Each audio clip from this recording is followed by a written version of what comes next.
When I made my 2025 ATP prediction video, I said that I wouldn't be surprised if Gael Monfils retired this year, as the big fella is 38 years old. But Gael basically told me to be quiet like Coco Gauff's dad told me, because this was an unbelievable win. Hey, I'm Christian Bassnight and welcome to Christian's Court, where I cover tennis from all angles. If you haven't yet already, make sure you subscribe and click the notification bell so you're notified whenever I post more content like my Women's AO Day 7 recap video as well. Gael Monfils pulled off the biggest upset of the Australian Open thus far when he defeated world number 4 Taylor Fritz 3-6, 7-5, 7-6, 6-4 in the third round. This is just Gael's second career top 5 win at a major, and his first came nearly 17 years ago at Roland Garros, where he defeated David Ferrer.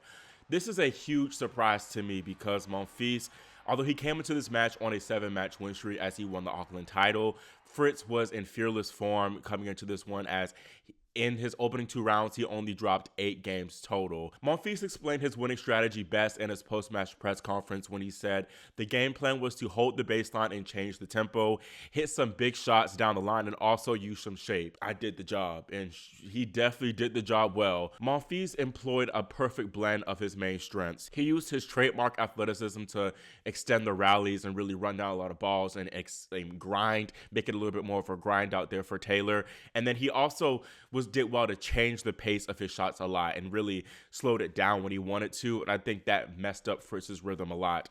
He also wasn't afraid to go for the kill shot whenever he saw an opportunity to pull the trigger, and he particularly had a lot of success when he changed direction up the line. It's just crazy that at 38 years old, Monfils can pull off wins like this and showcase such athleticism, and it's something else. Like I'm literally speechless describing what I witnessed this morning. He purely outplayed Taylor, who lost his composure pretty badly, and you could tell that he was rattled, and ultimately he lost his confidence as the match progressed, and especially whenever he tried to close into the net. One of my Twitter mutuals, Vaughn, said it best: Fritz does not have a great transition game, a great net game, first of all, but a transition game whenever he has an approach shot to try to come into the net and finish off at the net. It hurts him even more because Monfils is such a great mover and hits such great passing shots, and you could see just Fritz really, he looked like a fish out of water whenever he was trying to transition to the net and finish up with the volleys.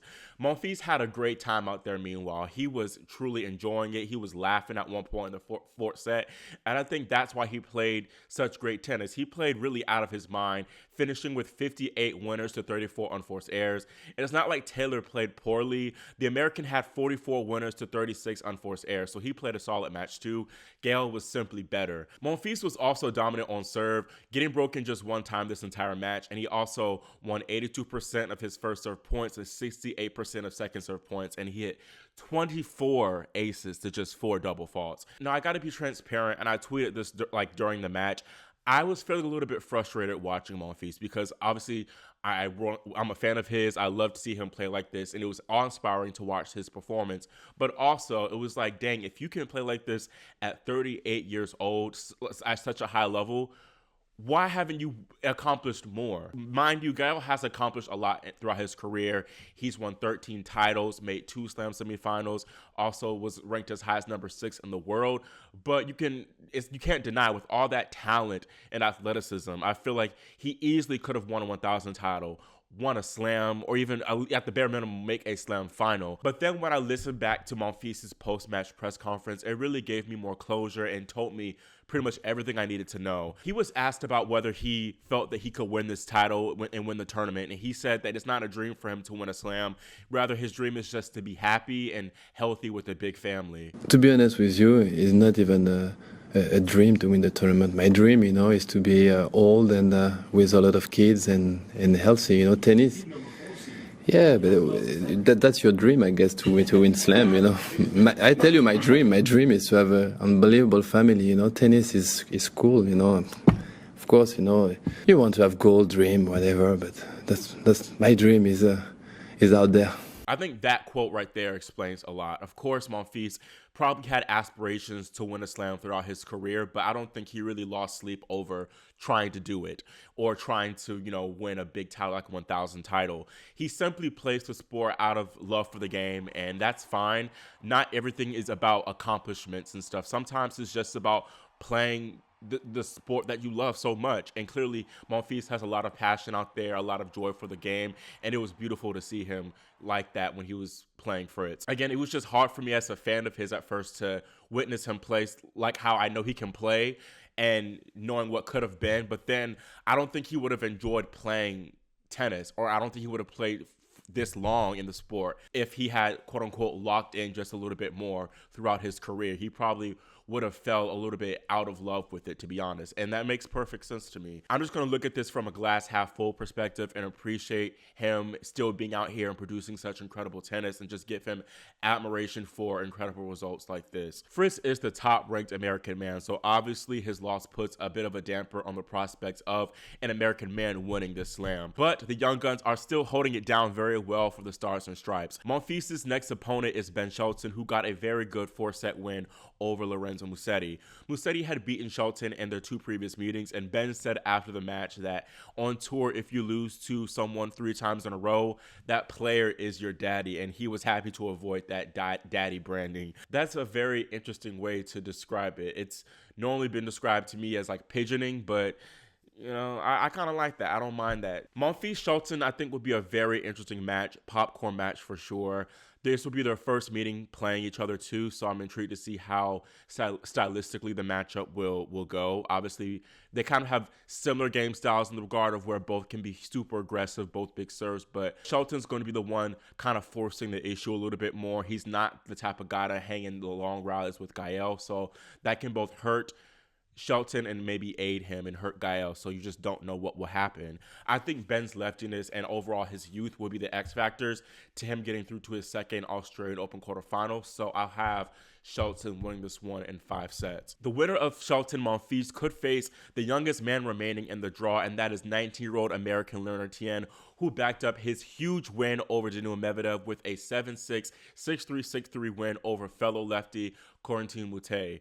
This was a huge effort for Tien to back up that marathon win over Medi, as he finished that match 3 a.m. in the morning.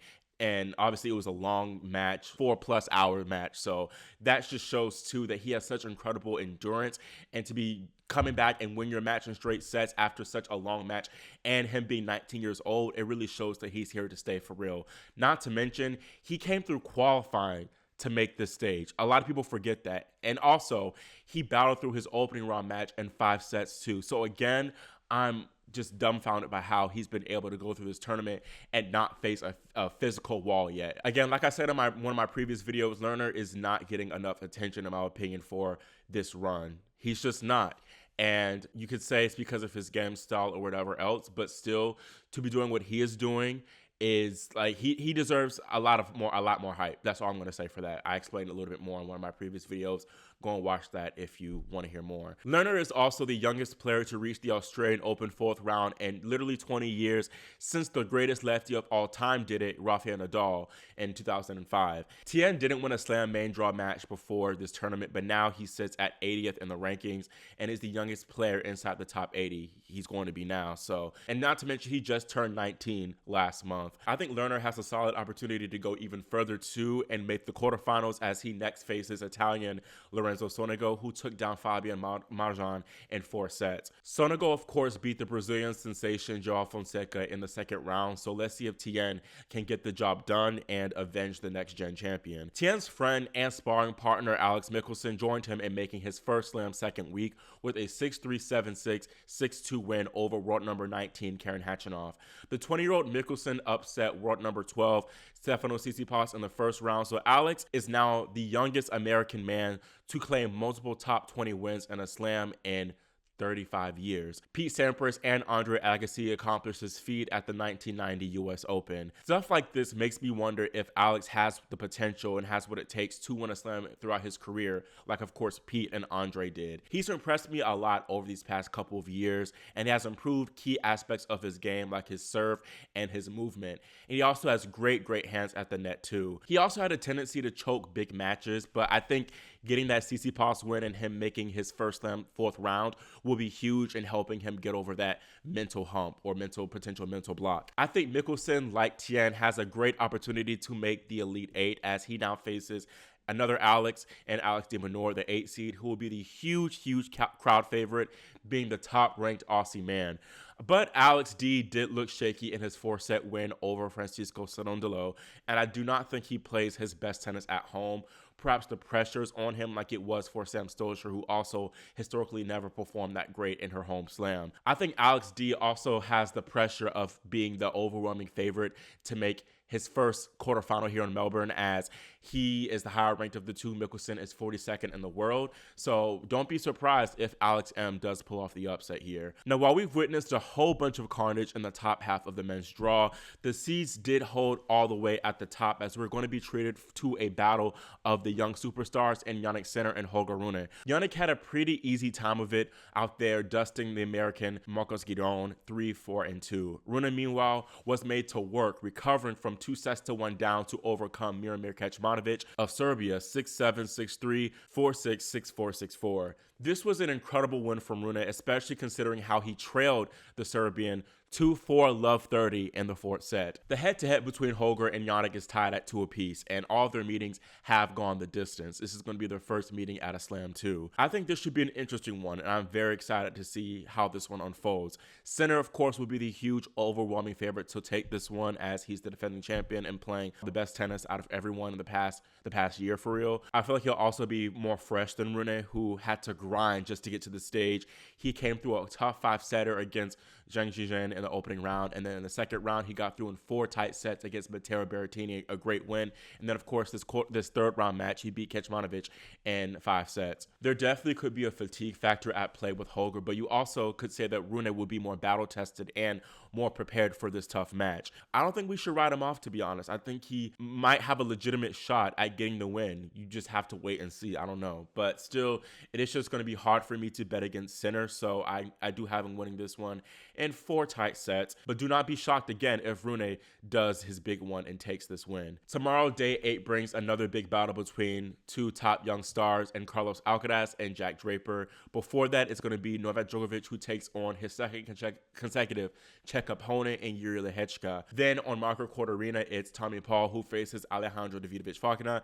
And on John Cain Arena, we have Ugo Humbert taking on the 2nd seed Alexander Zverev. That is all for this Day 7 Aussie Open men's recap video, and let me know what you think about this wide open top half of the draw. Is it Sinner's final for the taking, or are we in for perhaps another big surprise? Make sure you subscribe and click the notification bell so again you are notified whenever I post more Aussie Open updates throughout the tournament. Thank you all so much for watching and for your support, and I will see you all next time here on Christian's Court.